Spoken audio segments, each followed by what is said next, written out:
Dr. Luís Amado, olá. Muito obrigada pela sua presença aqui na Central das Artes, recentemente inaugurada, com uma das suas exposições. Estamos aqui consigo a conversar um bocadinho no âmbito da nossa revista municipal, que será lançada entretanto. Faria todo o sentido, obviamente, abraçarmos com mais detalhe este projeto que é a Central das Artes e também aquele que acabou por inaugurá-la nesse verdadeiro sentido da palavra, a Central das Artes, com uma exposição de pedra. Mas antes de falarmos mais sobre este seu lado artístico, queria perguntar-lhe quem é Luís Amado.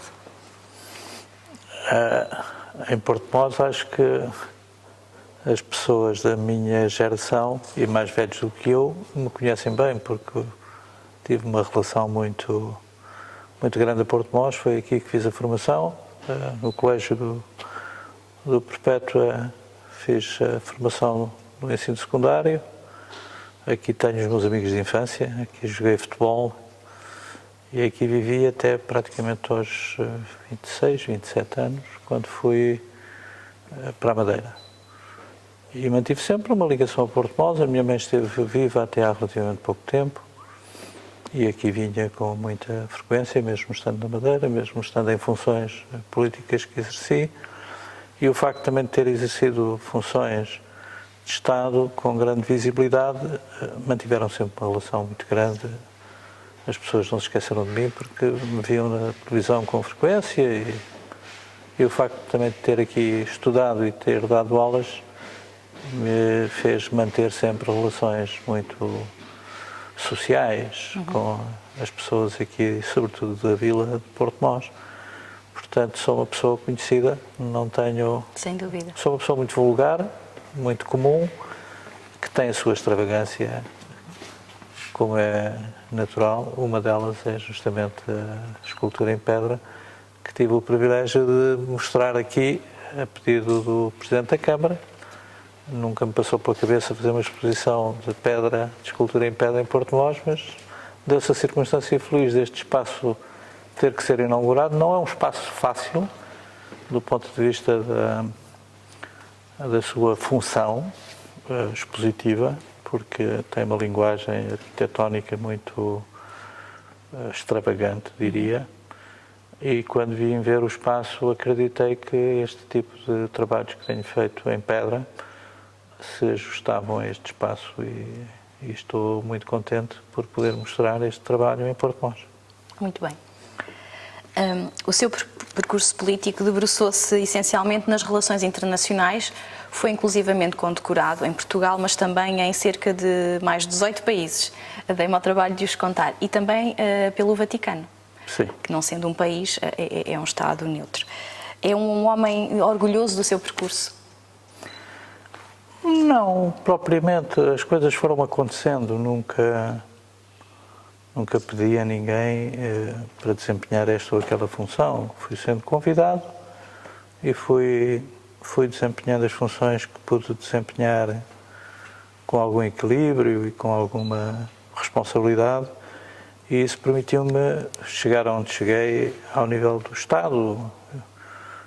Tive o privilégio de representar o meu país em funções de grande responsabilidade do ponto de vista político, sobretudo na área internacional, como Ministro de Estado e dos Negócios Estrangeiros, que me deu um extraordinário potencial de abertura, de conhecimento, de experiência.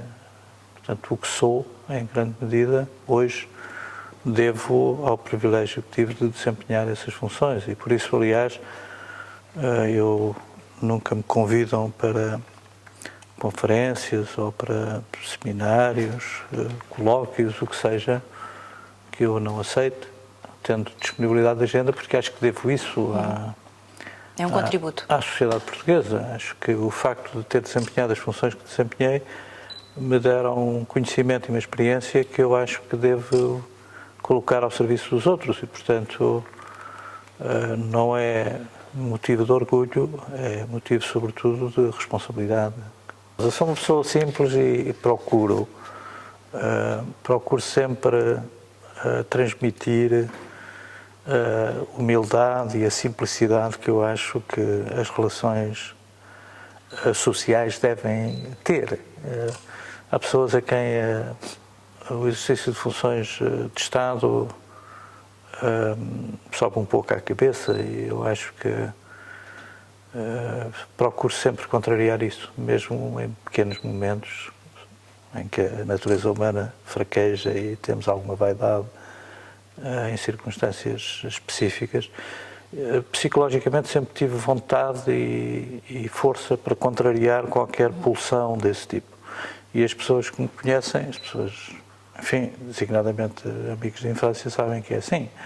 Não sou pessoa de andar a fazer valer os galões das funções que desempenhei, e continuo a fazer uma vida absolutamente vulgar. Eu gostava agora de pedir a sua perspectiva um bocadinho mais global sobre aquilo que se passa. Perguntava-lhe como é que olha para o futuro da União Europeia e qual o papel que Portugal desempenha nesse futuro. É uma entrevista mais exigente. Vamos lá ver, nós estamos numa situação absolutamente dramática da história da humanidade, não é só da história europeia nem da história do nosso país.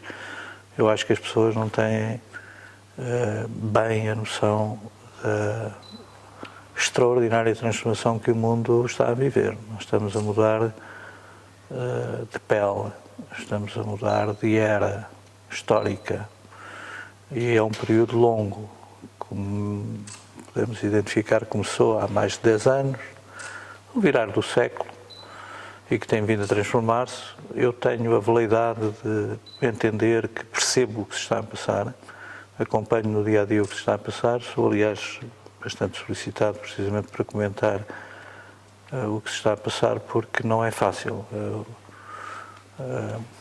As pessoas estão preparadas para crises sociais, económicas, políticas, mas a crise que nós estamos a viver é uma crise que não tem fácil resposta do ponto de vista político. E é uma crise. Refere-se à pandemia em concreto? A pandemia e, mais recentemente, o choque de guerra que estamos a viver na Europa, e que é, de facto, um confronto geopolítico global. E que ninguém sabe como vai acabar, e ninguém sabe os efeitos desestruturadores e muito conflituantes que vai gerar na Europa e no mundo. Portanto, nós estamos a viver um período muito delicado. A União Europeia vai viver esse sobressalto hoje mesmo, no momento em que estamos a gravar, aquilo que se antecipava, com uma crise grave em Itália, que tem um excesso de endividamento e que tem problemas muito difíceis de equilíbrio macroeconómico interno, com grandes tensões internas, não deixa de colocar um desafio enorme à Europa. A reação do Banco Central, vamos ver de que maneira é que os mercados acomodam a esta crise política italiana, mas só para sublinhar, no âmbito desta entrevista, que nós temos que estar preparados para etapas muito sérias neste processo de transformação que estamos a viver. A Europa não será a mesma, as relações da Europa com a Rússia não serão mais as mesmas. Antecipo que haja, se o regime em Moscou não mudar, que haja uma nova cortina de ferro desde o Mar Negro até o Mar Ártico, e que essa cortina de ferro divida, de facto, a Europa do mundo euroasiático. Portanto, vamos ter umas décadas muito difíceis de gerir com equilíbrio, até porque a humanidade está à beira do abismo, não só porque temos a maior potência nuclear do mundo neste momento em guerra, evitando o choque de uma escalada nuclear, como é óbvio, mas temos ao mesmo tempo que cooperar no plano internacional de forma a responder ao problema dramático das alterações climáticas e aos impactos que está a ter nos equilíbrios ecológicos e ambientais. E, portanto, eu gosto de sublinhar nas conferências que faço e na abordagem que faço com alunos que é preciso ter a noção de que nós estamos a viver um momento verdadeiramente dramático da história da humanidade. E, portanto, não pensemos apenas na nossa casa e no nosso quintal, porque não é disso que se trata. Isto é muito mais sério do que nós vivemos no passado. Crises localizadas e que nós conseguimos resolver. Esta não depende de nós, depende de forças que são demasiado poderosas para poderem reagir a qualquer estímulo que nós pretendamos. É um bocadinho como uma crise sísmica ou uma crise vulcânica. Não há força humana para suster as dinâmicas de transformação que essa crise provoca. Temos que esperar que as forças sosseguem, que os sistemas se reequilibrem de novo. E aqui há sempre o risco de uma escalada militar que teria consequências devastadoras na Europa. Apesar de tudo, acredito que vamos conseguir superar esta crise, mas com consequências que vamos ter que viver, já estamos a vivê-las no dia-a-dia. Mas esta entrevista era suposto ser uma entrevista diferente, afinal está-me a levar para a área política. Hein? Temos que aproveitar o seu conhecimento e a sua perspectiva tão global e a experiência que tem neste ramo também para percebermos, porque é como diz. Mas eu tenho muito gosto em falar nestas questões, porque se há área em que eu sou competente, ninguém me leva a sério como escultor. Mas como político na área internacional ainda me levam a sério. Não resisti a puxar aqui um bocadinho desse seu lado, não resisti. A minha próxima pergunta eu penso que acabou por já responder um pouquinho, mas não vou deixar de a fazer, não vá ter aqui mais alguma coisa a acrescentar. Portanto, pandemia, guerra, alterações climáticas, inflação. Pergunto para onde caminhamos no meio de tudo isto? Sim, para um caos. Do ponto de vista social, político, geopolítico, é aí que estamos. É uma situação de desordem. É uma situação de desordem no plano internacional, porque a ordem que foi estabelecida no mundo está posta em causa, ou seja, nem todos aceitam as regras que foram definidas, e digamos que a ordem ocidental, a ordem que resultou de uma hegemonia e de um poder que o Ocidente começou, aliás, esse período podemos identificá-lo com os descobrimentos portugueses. Portanto, há 5 séculos que a Europa se projetou numa relação colonial de poder e de hegemonia no mundo e que nos últimos 2 séculos essa hegemonia esteve a cabo da liderança inglesa primeiro e depois do fim do Império Britânico da liderança americana. É quem manda ainda hoje no sistema internacional. Quem tem mais peso no sistema internacional são os Estados Unidos. Ainda com peso diferente. Só que está em declínio e, portanto, é uma ordem em declínio, precisamente porque muitos atores internacionais, designadamente as grandes potências que são a China e a Rússia, contestam as regras ocidentais. E nesse sentido há uma desordem. Quando a ordem não é aceito por todos, quando as regras não são reconhecidas por todos, entramos numa situação de desordem que acaba sempre em violência. E isso acontece nas relações entre as pessoas, sim. Como nas relações entre os povos.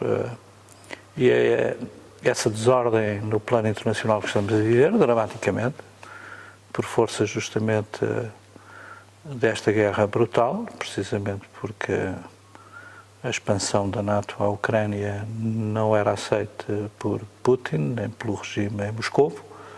Contestaram essa regra. A China também se manifesta contra a expansão da Aliança Atlântica. A Aliança Atlântica é, digamos, o braço armado da hegemonia ocidental. E, nesse sentido, percebemos que esta ordem está em declínio e está em contestação. A questão é que os períodos de mudança na história da humanidade, de regras, foi sempre acompanhado de violência e de guerra, não é?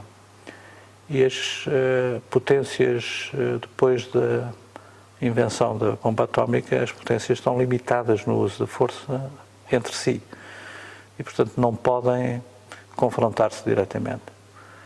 E essa é uma limitação grande à resolução deste processo de transição. Portanto, a passagem para uma ordem internacional diferente vai ser acompanhada de conflitos regionais, um pouco por toda a parte, na África, na América Latina, na Ásia, na Europa. E daqui a 15, 20 anos, provavelmente vamos ter uma ordem multipolar em que o Ocidente aqui estará, mas não terá a força que teve durante séculos de impor nas outras regiões do mundo as suas regras, os seus princípios e os seus valores. Terá que partilhar a sua própria visão do mundo e da sociedade e da economia e da política com outras visões de outras civilizações e de outras culturas que estão a afirmar o seu poder no plano internacional. A China mais evidente, a Índia, a Rússia, o mundo árabe, amanhã o mundo africano. Portanto, essa desordem internacional acompanhada, ao mesmo tempo, nas nossas sociedades, por uma desordem provocada por uma contestação também às regras, aos princípios e aos valores em que as nossas sociedades foram fundadas. Sim. E essa revolução tecnológica que se impôs na vida social nas sociedades democráticas está a mudar as regras do jogo. A política não é o mesmo que era há 20 anos atrás, a representação política não tem o mesmo significado, a organização da sociedade está em grande stress de mudança e transformação, as redes sociais estão a mudar radicalmente o processo de comunicação e de vivência coletiva. Portanto, nesse sentido, há uma desordem no plano internacional crescente, do ponto de vista da contestação das regras e dos princípios que tinham alguma estabilidade, e ao mesmo tempo as sociedades democráticas, sobretudo as sociedades abertas, por força da pressão tecnológica e também da pressão exterior destas grandes mudanças na economia e na política internacional, estão em desordem. E, portanto, estamos no caos, na tempestade perfeita, no plano das nossas vidas individuais e coletivas. E, portanto, não é fácil reagir a esta situação sem algum desespero, sem alguma angústia, que se manifesta também em muitas das reações que disse ideológicas e extremadas e radicalizadas de franjas da população que procuram reagir de uma forma ideológica ao que se está a passar. Eu tenho exatamente a visão contrária. Acho que nestas situações, primeiro, é preciso impedir a violência, mais do que nunca. E, portanto, o que faz sentido do ponto de vista político é tudo o que previna situações que podem levar à violência e à guerra. E, nesse sentido, a pior coisa que há é a ideologia, porque a ideologia é uma cortina que nos afasta da realidade e que nos cega em nome de valores e de princípios, muitas vezes até de deuses, mas que, do meu ponto de vista, sempre choca com a realidade. Portanto, eu sou muito crítico da visão ideológica.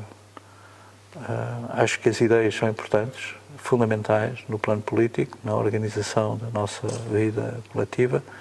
Sem ideias a vida não tem sentido, mas a subjugação do real e da vida às ideias sob a forma ideológica, impositiva, manipuladora, constrangedora é um erro do meu ponto de vista. E, portanto, cuidado com as ideologias, muita atenção às ideias, mas, sobretudo, muita atenção à realidade de cada pessoa, de cada formação social, de cada cultura, de cada civilização, de cada religião.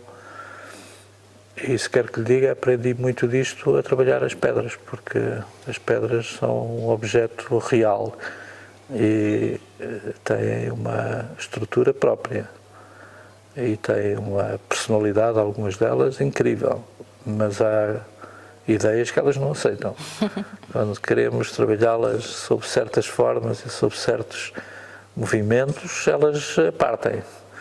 E as formações sociais são assim. Eu aprendi muito a mexer nas pedras. Há 40 anos que trabalho estas pedras, não é? E uma vez que terminou a sua resposta retornando a Porto de Mós, como se olha Porto de Mós pela perspectiva de quem conhece o mundo? De uma forma diferente de quem sai de Porto de Mós para o mundo. Portanto, é o movimento contrário em que se descobre, apesar de tudo, uma visão que não se identificaria, que não se perceberia se não se tivesse andado pelo mundo e andado fora. Não. Isso acontece com todas as pessoas que regressam. Não é? Creio que os principais protagonistas desse processo, dessa aventura, são os imigrantes. Os imigrantes saem e, quando voltam, olham para o seu espaço e para a sua terra e para as suas raízes de uma forma completamente diferente.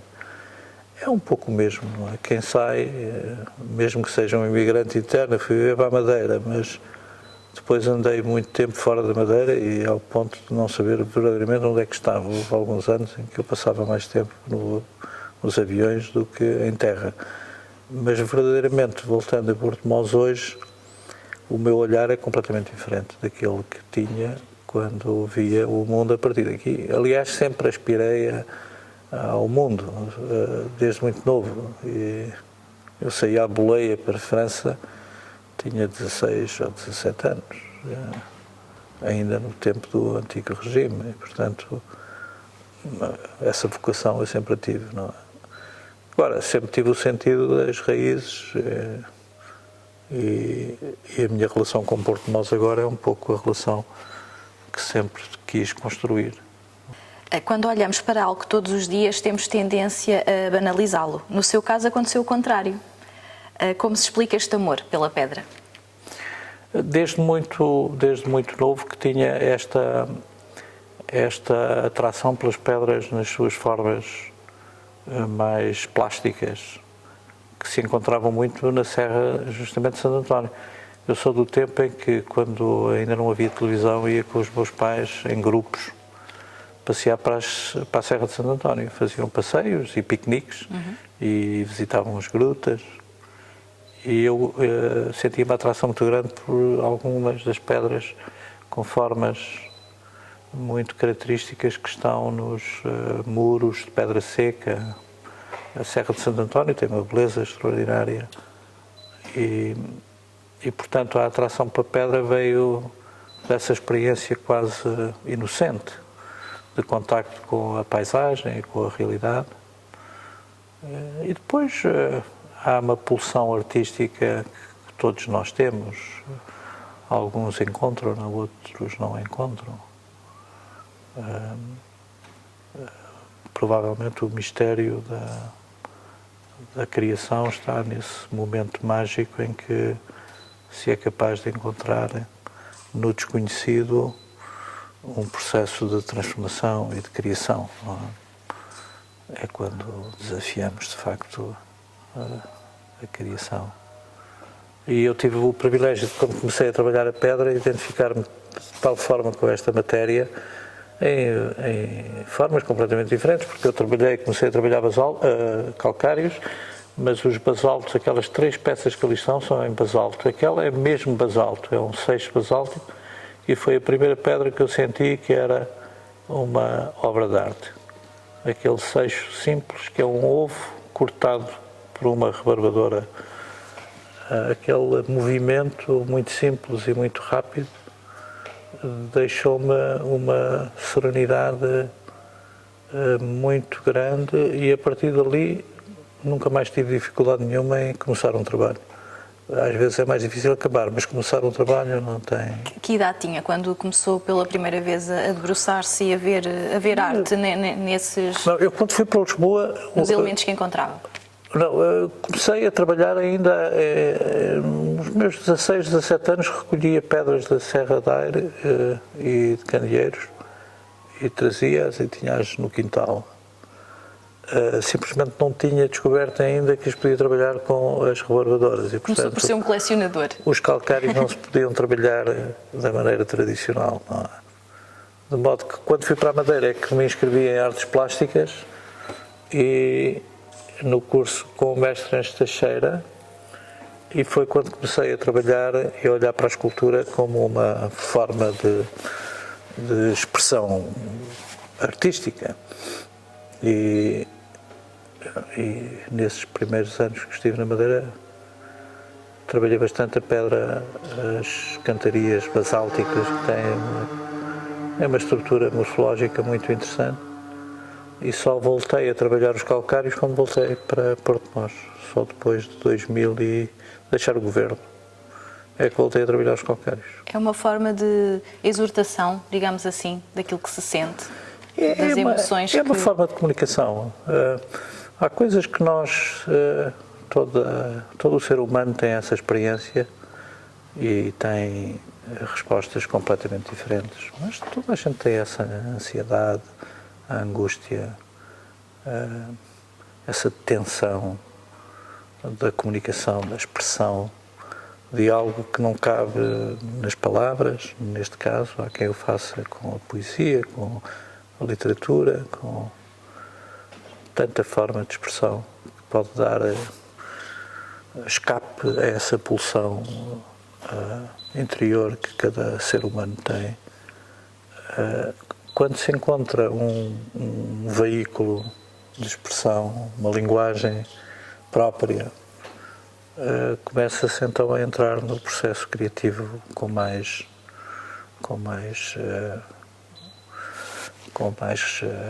sustentação. E foi isso que me aconteceu. Quanto mais trabalhava as pedras, mais percebia que havia uma comunicação com esta matéria que era muito pessoal, não é?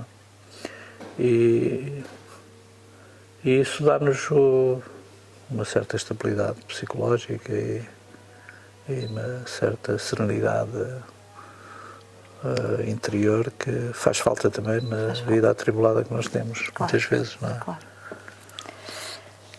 Distanciado que está da política ativa, a expressão artística parece ter ganho um outro fôlego. É nesta nova faceta e num eventual regresso a Porto de Mós que se revê num futuro próximo? Sim, eu estou a organizar para passar mais tempo em Porto de Mós, não é? Digamos que eu costumo dizer aos meus amigos, estou a planear a morte, porque não planeei a vida, de modo que estou a tentar organizar a minha vida de modo a passar mais tempo em Porto de Mós. E a passar mais tempo não apenas nas artes, mas também em tanta coisa que eu ainda gostava de fazer antes de morrer, não é?